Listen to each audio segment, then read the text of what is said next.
Okay. In order for you guys to understand where God has brought me, you've got to understand where I came from. And I'm just going to give you a real quick history on me. I'm a product of a broken home. I spent most of my childhood in either a youth home or a foster home. I was guilty of being a runaway. I went nearly almost 20 years without speaking to my mom. And a lot of that's because of the fact that as a child I was locked up because my parents couldn't get along.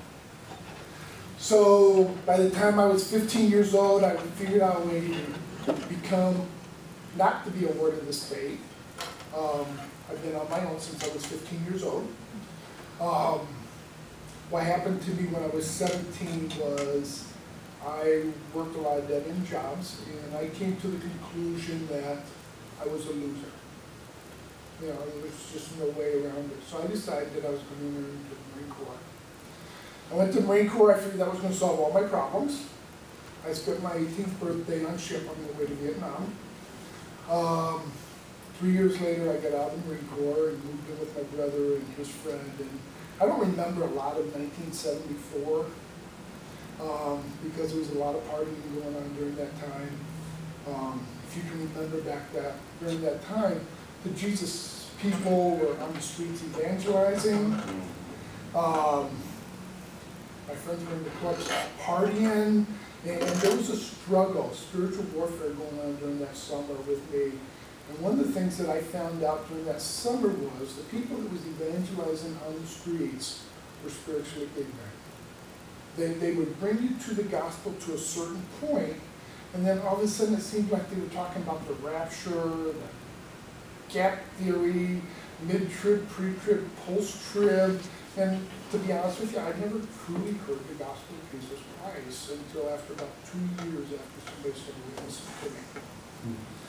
And I got saved, and somebody kept telling me I could lose my salvation if you do this, or you lose your salvation if you could do that.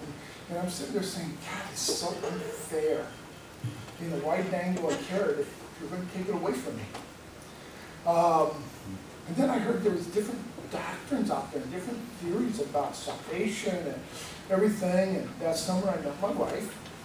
And the summer that we met, we couldn't stand each other. She was a waitress in a restaurant, and I came in with a motorcycle club that I was partying with at the time, and we gave all the waitresses a pretty hard time.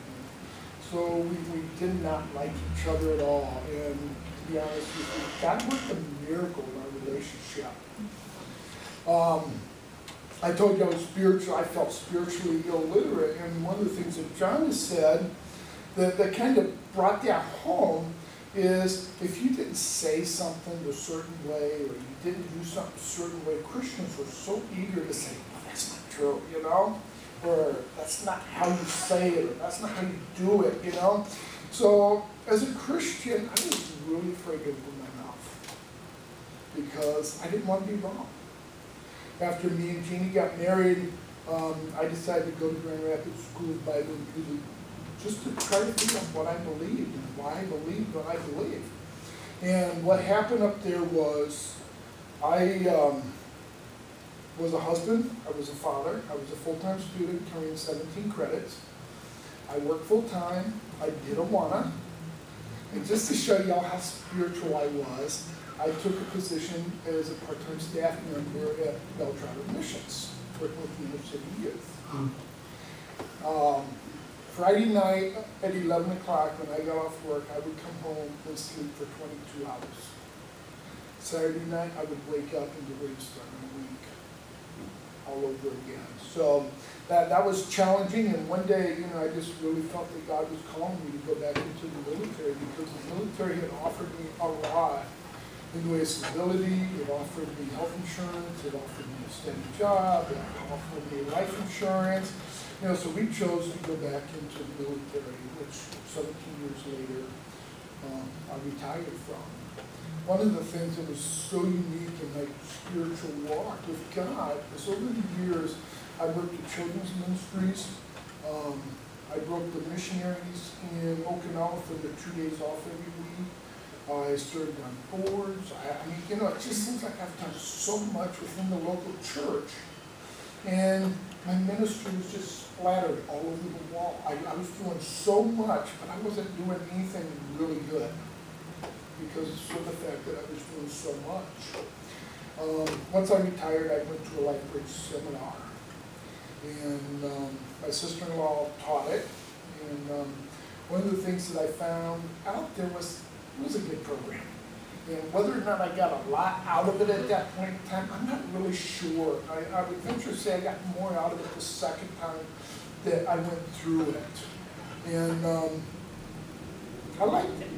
And I began to understand that my ministry had to be deliberate and it had to be intentional. You know, to do a whole bunch of things halfway was not as effective as doing a couple things really well. And I decided to get rid of a lot of things in my life that just wasn't helping me. You know, LifeBridge helped me understand that, you know, that I could be an effective Christian and I could focus on God's mission that He had for my life. And you know, John's been saying it's unique to every believer, and that is so true because my mission, and I can say this without any hesitation, I have two goals in my life. Number one is to work with children. And being a Sunday school teacher in years past, my Facebook is full of kids. It was in our Sunday school class 20 years ago that are now 25, 30 years old with 2 or 3 kids of their own that's in school. So one of the things that I see is I'm helping the next generation to develop. You know, I'm helping them to understand God's grace and God's gift for them and their unique talents. The one thing that I would like to do is over the next few years, I want to retire. You know, I'm tired of work. I want to retire from work. But one of the things that I would like to do is develop a service organization. And basically what that would do is bring a lot of people together with different gifts and talents, just like you guys got here, whether it's carpentry, electrician, or whatever, so that I could call someone and say, hey, I know someone whose hot water heater went out, would you care to take a look at it? And boom, you know, I could call them, and it's done, and it's over with, you know, or call them and say, hey, there's a single mom that needs a radiator starter put in their car, and know that that person has the talent to do that, and would be able to focus on her problem, or the lady who has 3 kids that can't afford to put a roof on their house. You know, get a group of guys together and go take care of that roof, you know.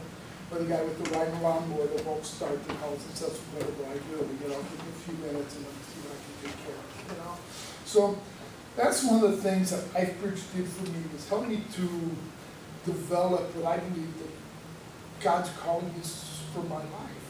And that's where I would like to focus my ministry at. So instead of just being splattered all over the wall, you know, John was talking about an arrow, you know, I just want to focus in on a couple of areas to be very deliberate and very intentional in ministry.